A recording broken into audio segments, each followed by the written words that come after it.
प्रणाम गजानन। आप श्रेष्ठतम हैं।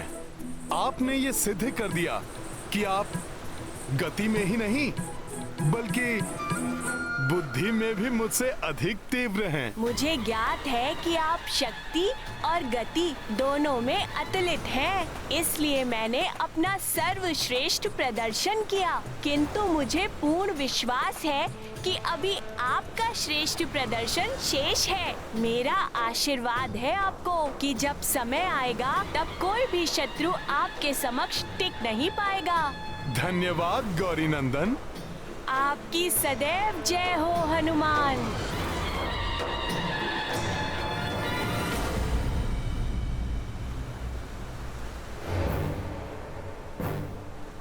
तो गजानन, यही वो उचित स्थान है जहां पे हमें सेतु का निर्माण आरंभ करना है? हाँ, सबको इसी स्थान पर ले आइए। यही सबसे सुरक्षित एवं लघुतम मार्ग होगा समुद्र के पार लंका तक सेतु बनाने के लिए। और जिस स्थान पर इस सेतु का अंतिम छोर होगा, वहाँ से सीधे लंकेश रावण के भवन का वातायन दिखाई देगा।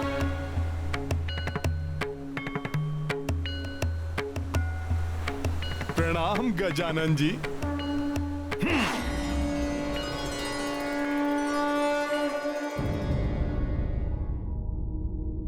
न जाने क्या हो रहा है उस ओर। वो दोनों मूर्ख शुक और शारण भी अभी तक नहीं लौटे। प्रणाम पिताश्री। कदाचित आप मेरे लिए चिंतित हैं, परंतु आप ये चिंता छोड़ दीजिए। आपके निर्देशानुसार मैंने हवन किया और फलस्वरूप ब्रह्मा जी से मुझे मेरे इच्छित वर की प्राप्ति हो गई, जो वरदान अमृता के वरदान के समान है। वाह, उत्तम, सर्वोत्तम मेघनाथ, प्रसन्न कर दिया तुमने। संसार में सर्वशक्तिमान हो गए हम। अब वो तुच्छ नर और वानर तो क्या, अब संसार में कोई भी हमारे बल का सामना नहीं कर पाएगा। उत्तम, सर्वोत्तम।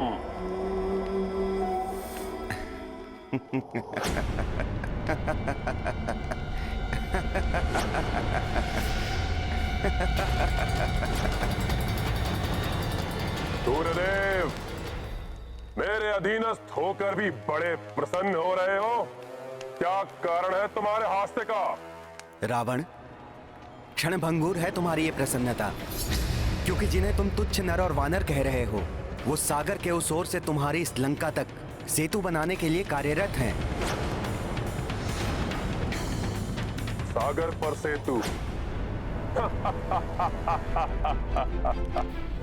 कदाचित सूर्यदेव तुम या फिर वो नर और वानर बावले हो गए हो। अरे सागर कोई नदी या नाला नहीं, तो उस पर सेतु बना लेंगे वो। बुद्धि फिर गई है उनकी, जो इतने विशाल सागर के जल पर सेतु बनाने चले हैं। लंकेश, यही नहीं, उनके साथ उनके पुत्र भी हैं, जिन्हें तुम पूजते हो।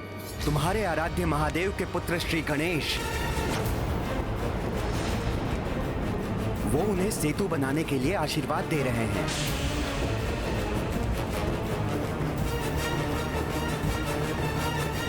आप सब यहाँ से सेतु बंधन का कार्य आरंभ कीजिए।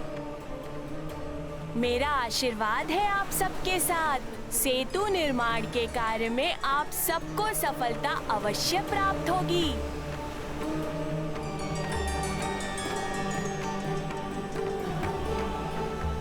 सफल मनोरथ भवा।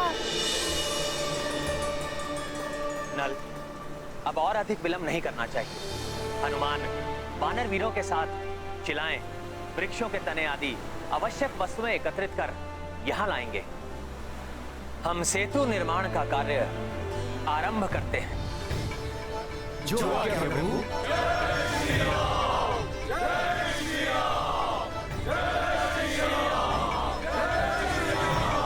श्री गणेश जी ने सेतु निर्माण के लिए आशीर्वाद दिया है। हाँ, और उस सेतु का अंतिम छोर तुम्हारे इस वातायन के ठीक सामने ही होगा। तुम्हारे नेत्रों के समक्ष उन नर और वानर की सेना तुम्हारे विनाश के लिए लंका में प्रवेश करेगी। बस सूर्यदेव, सूर्यदेव, सूर्यदेव, सूर्यदेव, बंद करो ये अपनी मनगढ़ंत कथा। इस विशाल सागर पर सेतु बनाने का सामर्थ्य ना तो उस नर और वानर में है और ना उसकी सेना में। देखना, सबसे बड़ी शिला मैं लेकर आऊंगा। शिला बड़ी नहीं, लंबी होनी चाहिए, जो मैं लाऊंगा। तुम सब शिलाएं लाओ, मैं अपने साथियों के साथ विशाल वृक्षों के तने लेकर आता हूँ। चलो तुम सब। इस प्रकार हमें ये कार्य नहीं करना है।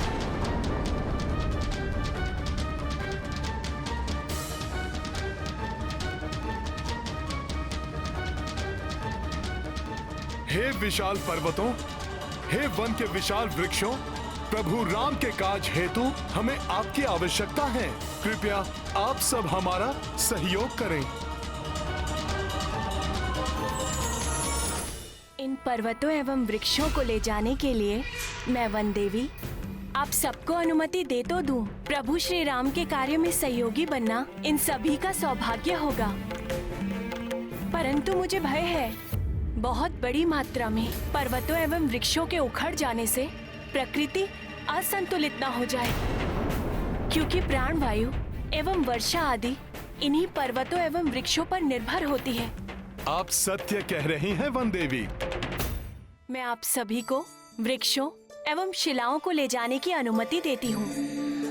मैं यहाँ के वन्य प्राणियों एवं पक्षियों को उत्तर दिशा की ओर स्थानांतरित होने का निर्देश देती हूँ। धन्यवाद वन देवी। सफल मनोरथ भवा।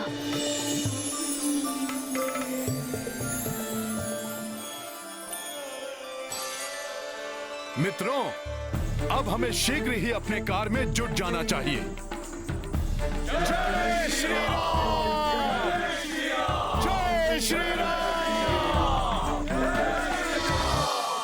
लंकेश, एक वानर का सामर्थ्य तो तुम देख ही चुके हो।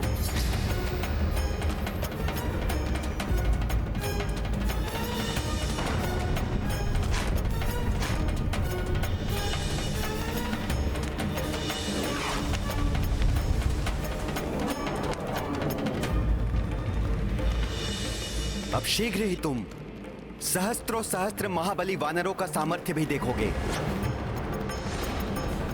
सेतु निर्माण का कार्य सुचारू रूप से आरंभ हो चुका है।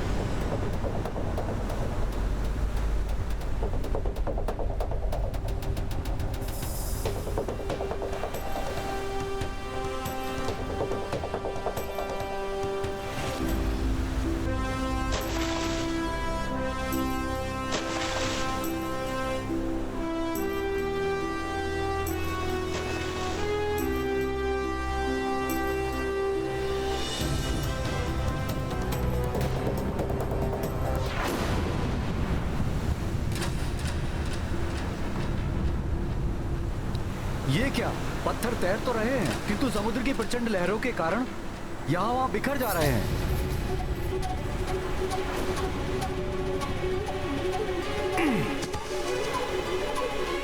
ये लो नल, पर्वत शिला।